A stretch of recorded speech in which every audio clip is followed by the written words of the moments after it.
अस्सलाम वालेकुम मेरे बहन भाइयों, welcome back to HRV blogs. तो आज हम फाइनली पोलैंड घूमने जा रहे हैं। पोलैंड का एक शहर है ओपोले, जो बहुत ही मशहूर है अपनी यूनिवर्सिटी की वजह से और थोड़ी विलेज टाइप वाइब की वजह से। तो हम वहाँ पे जा रहे हैं एक कॉन्फ्रेंस अटेंड करने। अभी मैं पलेर्मो एयरपोर्ट बैठा हुआ हूँ और यहाँ से अभी मैं फ़्लाइट लूँगा रॉलॉक की और फिर वहाँ से मैं ऊबर पकड़ूँगा और जाऊँगा सीधा ओपोले। और यूनिवर्सिटी में ही हमारी डॉर्मेट्री भी रखी गई है, यानी रेजिडेंस भी रखी गई है। तो यूनिवर्सिटी में ही हमारा स्टे होगा और बहुत मज़ा आएगा।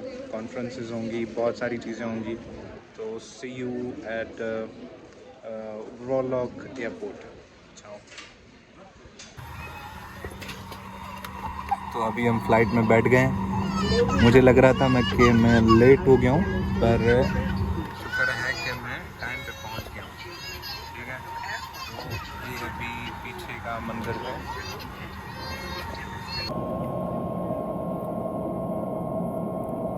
तो हम ये पोलैंड पहुँच गए हैं रॉलॉक, और हमारे आते ही बरसात शुरू हो गई है और यहाँ बहुत ज़्यादा ठंड है। जून चल रहा है, एंड ऑफ जून। इटली में भी 25, 26, 30 तक सेंटीग्रेड था और यहाँ पे लिटरली फ्रीजिंग है और बहुत तेज़ बारिश हो रही है। बहुत टेम्परेचर यहाँ का अभी मैं चेक कर रहा हूँ, मुझे नहीं पता, पर ये है कि 10-12 होगा, इससे ऊपर नहीं होगा। तो बहुत ही फ्रीजिंग है।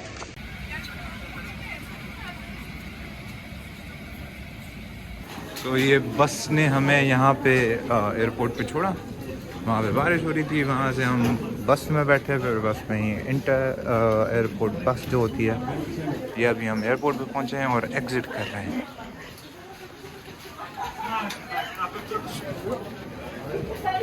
ये हो गया हमारा एग्ज़िट और ये हम अब पोलैंड की इंटरनल टेरिटरी में घुस गए।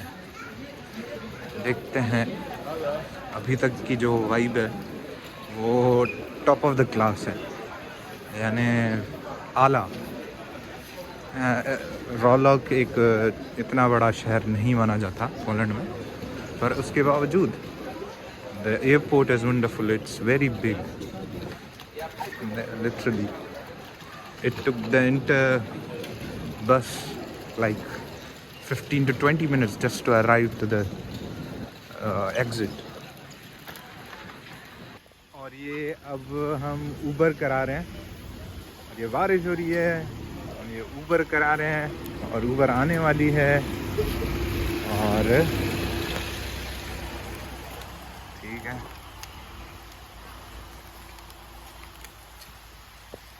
ऊबर आएगी और देखते हैं फिर क्या होता है। ये हमारी ऊबर आ गई है और ये भाई हैं और ये थोड़ी गाड़ी की सफाई कर रहे हैं और ये हम बैठ गए। A my możemy dochować jakoś za cash, czy no? C Jakoś za आसपास tak jakby bez Ubera. तो ये हमारी राइड शुरू हो चुकी है। अब रॉकलो से ओपोले 1 घंटे का सफ़र है। ठीक है, और ये हमारे ऊबर ड्राइवर हैं और पीछे हमारे 2 दोस्तें हैं और ये हमें एयरपोर्ट पे मिली। ये भी इटली से आ रही थी और ये भी ओपोले जा रही है, तो हमने साथ में ही ऊबर करवा दी। और अभी ये हमारा ड्राइवर भागता हुआ जा रहा है। बारिश हो रही है बाहर, हमारे आने से पहले ही बारिश शुरू थी, अभी तक चल रही है, फास्ट स्पीड में जा रही है।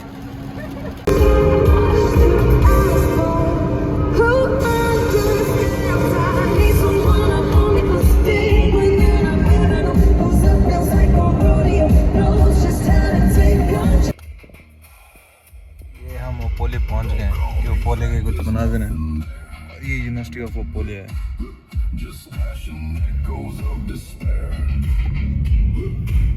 I chose this path, I feel no shame. is sleeping now. 12 बजे, 12 भी नहीं बजे, 11 बजे पूरी सिटी सुनसान। वाइब बहुत अच्छी है। मैंने डिनर भी नहीं किया, अब देखते हैं, निकलेंगे हम सामान रख के, देखेंगे कि कुछ खाने पीने का कुछ मिल जाए। तो ये हमारी राइड अब यहाँ पे एंड हो गई है और एगोअर ने हमें यहाँ पे यूनिवर्सिटी के करीब उतारा है और इस वक्त मुझे नहीं पता कि कहाँ जाना है। अभी मैं गूगल मैप खोलूँगा और लोकेशन डालूँगा और देखते हैं कि हम कहाँ पे पहुँचते हैं।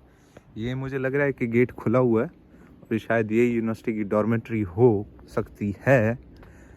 तो अभी देखते हैं कि क्या होता है। बहुत ही सुनसान वाइब आ रही है और कोई भी नहीं है। रात के 11 बजे लिटरली ज़ॉम्बी लैंड लग रहा है। और अभी देखते हैं क्या होता है। मैं लोकेशन लगा लूँ गूगल मैप पे और फिर वीडियो कंटिन्यू करता हूँ। ये शायद स्टूडेंट डॉर्मेट्री है और फॉरदम की ऑफिस भी यहीं पे है और शायद हमें सही जगह पे। हाय, डू यू स्पीक इंग्लिश? तो इतना ट्रैवल करने के बाद, हर चीज़ करने के बाद हम आ गए हैं अपने रूम में और रूम में बेड ही नहीं है और मुझसे तकरीबन 150 यूरो से ज़्यादा चार्ज किए गए हैं। हमें जो 2 दोस्त मिले थे इटालियंस, उन्होंने इतने ही पैसों में बाहर एक पूरा अपार्टमेंट ख़रीद लिया है 5 दिनों के लिए रेंट पे। और मैंने सोचा कि यूनिवर्सिटी की डॉर्मेट्री बड़ी अच्छी होगी और इन्होंने बेड ही नहीं दिया मुझे। बेड स्पेस है ही नहीं मेरे पास। तो कल सुबह मैं इनके पास जाऊंगा और इनको बोलूँगा कि भाई बेड स्पेस मुझे दिया जाए। पर यहाँ पे ये अच्छी बात है कि किचन वगैरह है। इन्होंने बोला है कि आप कुकिंग कर सकते हैं और पर है बड़ी सुनसान यार, बड़ी सुनसान है। तो अभी तो मैं नीचे जा रहा हूँ। 2 पॉलिश हमारे दोस्त मिल गए हैं हमें और उन्होंने कहा है कि आपको चलें, हम दिखाते हैं कि भाई कहाँ पे ये खाना वाना मिलता है। तो अभी खाना खाने जा रहे हैं, तो आपको भी साथ में लेके चल रहे हैं। तो भाइयों, ये हम अपना सामान ऊपर रख के नीचे आए तो हमने यहाँ पे भी 2 बड़े अच्छे लोग यानी लड़कियाँ हमारे से मिल गई और मैंने उनसे बातचीत की। उन्होंने कहा चलो हम आपको लेके चलते हैं और दिखाते हैं। यहाँ पे एक कबाब हाउस है, ओके, तो वहाँ लेके जा रही हैं। तो they are both from Poland, they live here as a student and her name is Anna. And That is fine, Alex. Alex. So Alex doesn't like to be recorded. That is why she was hiding her face. And Anna, they both are very sweet person and they are accompanying me for the market. मैं क्योंकि Palermo से आया हूँ यहाँ पे directly, मैंने पूरा रास्ता कुछ नहीं खाया और हड़बड़ाहट में सारा सामान पैक किया और सीधा अभी यहाँ पे पहुँचा। और यहाँ पे पूरा शहर सुनसान है। मैं आपको दिखा रहा हूँ स्ट्रीट, बहुत ही सुनसान है और कुछ भी नहीं था। तो अभी हम जा रहे हैं ओपोले घूमने और देखते हैं कि कैसा है ओपोले।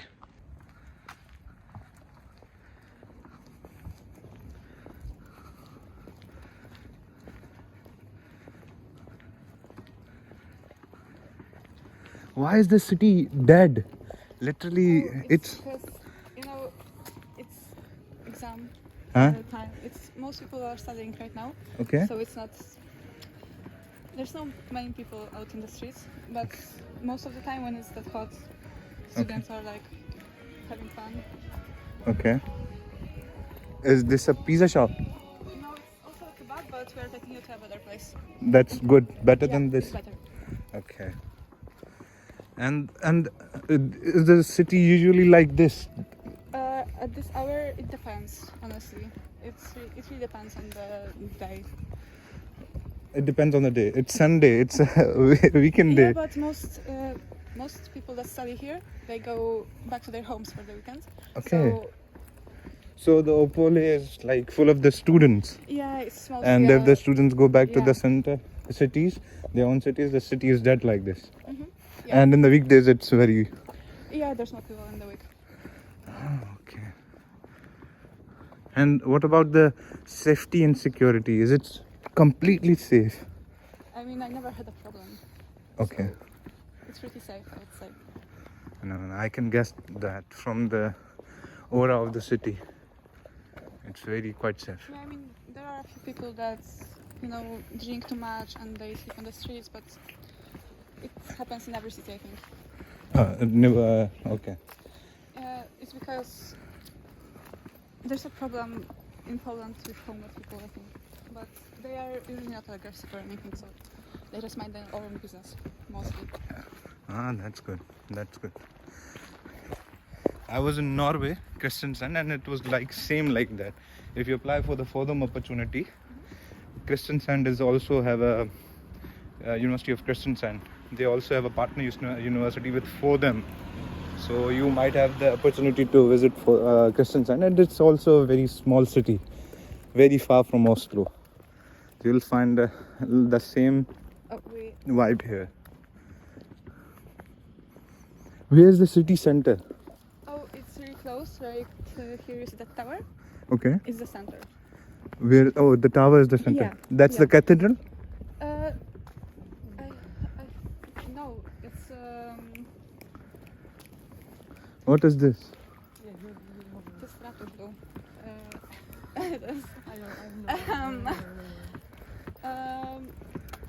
Yeah, no idea. Let me check. And what about this building? What is this building? Oh, that's mall. Mall. It's a mall. Yeah, Okay. that's shopping center basically. Okay. That's wonderful. ये थोड़ी Petralia वाली feeling दे रहा है. I'm just saying that there's a small village in Italy called Petralia Sotana, and it also has the same vibe. The road, the street is giving the same vibe as Petralia Sotana. If you come to Palermo, I invite you. We might have a trip to the Petralia Sotana. It's a small village, but it's very beautiful. But the problem is that there are not so many people there, and the municipality of the Petralia Sotana wants people to come. They even provide food, even in the homes, and it has the same vibe.